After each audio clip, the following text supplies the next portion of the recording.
Hello students. कल हमारा व्याकरण का टॉपिक है वो लिंग हमने शुरू किया था। उसमें हमने लिंग की डेफिनेशन पढ़ी, उसके भेद पढ़े थे और कुछ पुल्लिंग शब्दों की पहचान भी पढ़ ली थी। स्टूडेंट्स, आज हम उसके आगे का जो टॉपिक है वो पढ़ेंगे। तो कुछ शब्द हैं वो हमेशा ही स्त्रीलिंग शब्द होते हैं, उनके पुल्लिंग रूप नहीं होते। जैसे उदाहरण के तौर पर भाषाओं के नाम, लिपियों के नाम, तिथियों के नाम, नदियों के नाम। तो भाषाओं के नाम में देखो, हिंदी, गुजराती, अंग्रेजी, मराठी, पंजाबी, जितनी भी भाषाएं हैं उन सब के नाम हैं वो स्त्रीलिंग शब्दों के अंतर्गत आते हैं। लिपियों के नाम, हमारी जो लिपियां हैं देवनागरी, रोमन, ब्रेल, इन सब लिपियों के नाम भी स्त्रीलिंग शब्दों में ही आते हैं। तिथियों के नाम, तिथियां हैं पूर्णिमा, अमावस्या, एकादशी, दशमी, नवमी, अष्टमी, पंचमी, जितनी भी तिथियां होती हैं वो भी इस स्त्रीलिंग शब्दों के अंतर्गत आती हैं। नदियों के नाम, हमारी जितनी भी नदियां हैं गंगा, ब्रह्मपुत्र, गोदावरी, चंबल, यमुना, इन सब नदियों के नाम भी स्त्रीलिंग शब्दों में ही आते हैं। तो स्टूडेंट्स, थोड़ी सी ध्यान देने योग्य बात यह है कि हम जितने भी सजीव या प्राणीवाचक शब्द हैं उनकी पहचान हमें जल्दी हो जाती है कि वो पुल्लिंग है या स्त्रीलिंग। लेकिन वस्तु, भाव या स्थान, इन सब का हमें तभी पता चलता है जब हम वाक्य में उनका प्रयोग करते हैं और उनकी क्रिया के द्वारा हमें पता चलता है कि ये पुल्लिंग है या स्त्रीलिंग। तो कुछ ऐसे शब्द हैं जिनका पुल्लिंग रूप नहीं होता, वो हमेशा ही स्त्रीलिंग रूप में होते हैं। जैसे मेज, कुर्सी, अलमारी, बाल्टी, मूछ। एक दो का मैं आपके सिलेबस के अकॉर्डिंग शॉर्ट में बता देती हूँ। मूछ शब्द है, जैसे इसका वाक्य में प्रयोग करेंगे, राम की मूछ बड़ी है। यहाँ पर राम की मूछ बड़ा है नहीं होगा, बड़ी है। तो इसमें वाक्य में प्रयोग से हमें पता चला कि ये स्त्रीलिंग शब्द है।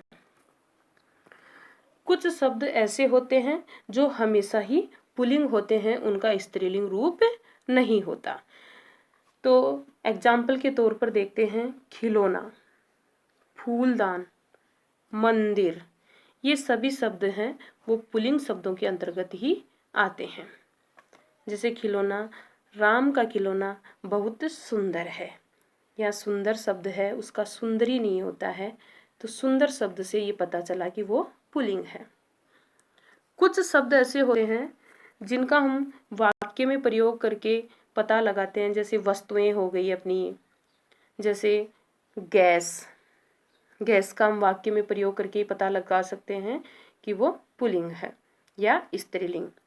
कंप्यूटर, दाल, रेडियो, चीनी, ये सब, जैसे चीनी का वाक्य में प्रयोग लिए, चीनी बहुत मीठी है, तो मीठा है नहीं होगा, उसका मीठी है। वाक्य में प्रयोग से पता चला कि वो स्त्रीलिंग शब्द है। कुछ शब्दों से पूर्व हम नर और मादा लगाकर उनके बारे में पता लगाते हैं। होते तो जैसे मैंने ये आपको बताया कि प्राणीवाचक शब्द, लेकिन कुछ प्राणीवाचक शब्द है उनमें नर और मादा लगाकर उनकी पहचान करते हैं। जैसे मगरमच्छ, मगरमच्छ शब्द है, उसका मगरमच्छी नहीं होता है, इसलिए नर मगरमच्छ है तो उसका स्त्रीलिंग बनाएंगे तो उसका हो जाएगा मादा मगरमच्छ। नर कछुआ, मादा कछुआ, इस प्रकार से जैसे नर मच्छर, मादा मच्छर, इस प्रकार इन शब्दों का नर और मादा लगाकर ही हम पुल्लिंग और स्त्रीलिंग शब्द बनाते हैं। कुछ शब्द यहाँ पर दे रखे हैं जिनमें पुल्लिंग का स्त्रीलिंग ये कैसे बनाते हैं या क्या बनते हैं, इनको आपको ध्यान से पढ़ना और समझना है। एक तरफ आपके पुल्लिंग है और एक तरफ स्त्रीलिंग। जैसे बालक शब्द है, उसका हो गया बालिका, लड़का, लड़की, कवि, कवयित्री, बुद्धिमान, बुद्धिमती, राजकुमार, राजकुमारी, बाघ का हो गया बाघिन, सहपाठी का हो गया सहपाठिन, विद्वान का विदुषी, ज्ञानवान का ज्ञानवती, वीर का वीरांगना, नाग का नागिन, बकरा का बकरी, श्रीमान का श्रीमती। अब देखो बच्चों, वस्तु, भाव और स्थान, इनका जो पुल्लिंग और स्त्रीलिंग है, मैंने आपको पहले भी बता दिया, वो वाक्य में प्रयोग से हमें पता चलता है कि ये पुल्लिंग है या स्त्रीलिंग। तो ये वस्तु, भाव तथा स्थान जो निर्जीव वस्तुएं हैं, उनका वाक्य में प्रयोग करने के बाद पुल्लिंग और स्त्रीलिंग शब्दों का पता चलता है। जैसे दूध, पेन, पंखा, टेलीविजन, टेलीफोन, गुस्सा, पहाड़, भारत, कनाडा, चीन, पेड़, आम, फूल, कंप्यूटर, तालाब, समुद्र, पलंग, सुख, दुख आदि। जैसे यहाँ पर कुछ एग्जाम्पल्स मैं आपको समझा देती हूँ। आम शब्द है, हम अगर उसका वाक्य में प्रयोग करेंगे, आम मीठा है। आम मीठी नहीं होता, मीठा, तो हमें पता चल रहा है कि ये पुल्लिंग शब्द है। ये फूल बहुत सुंदर है, तो सुंदर से सुंदरी नहीं बनता, फूल से फूली नहीं बनता, इस प्रकार से ये पुल्लिंग शब्द हैं। आगे कुछ स्त्रीलिंग शब्द हैं। पेंसिल, इनका भी हम वाक्य में प्रयोग करके देखने के बाद ही पता चलता है कि ये पुल्लिंग है या स्त्रीलिंग। तो यहाँ पे कुछ स्त्रीलिंग शब्द हैं, वो हमेशा ही स्त्रीलिंग में ही आएंगे, इनका पुल्लिंग रूप नहीं होता। पेंसिल, चाय, कुर्सी, खिड़की, सुंदरता, खुशी, सर्दी, गर्मी, कक्षा, दिल्ली, नदी, मेज, चिट्ठी, घड़ी, पहाड़ी, कमीज, अंगूठी, माला, साइकिल आदि। इनका भी हम वाक्य में ही प्रयोग करके पहचान कर सकते हैं कि ये स्त्रीलिंग है या पुल्लिंग। जैसे श्याम की चिट्ठी आई है। श्याम की चिट्ठी आया है नहीं होगा, आई है, यानी इससे क्रिया शब्द से हमें पता चल रहा है कि ये स्त्रीलिंग शब्द है। चाय, यह चाय तो बहुत अच्छी है, या सीता ने चाय बहुत अच्छी बनाई है। तो क्रिया शब्द से हमें पता चल रहा है कि वो स्त्रीलिंग शब्द है।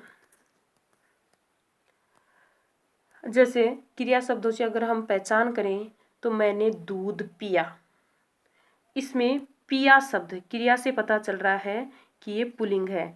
दूधी, दूध का दूधी नहीं होता और पिया का पी नहीं होता, यानी मैंने दूध पिया, तो ये हो गया पुल्लिंग।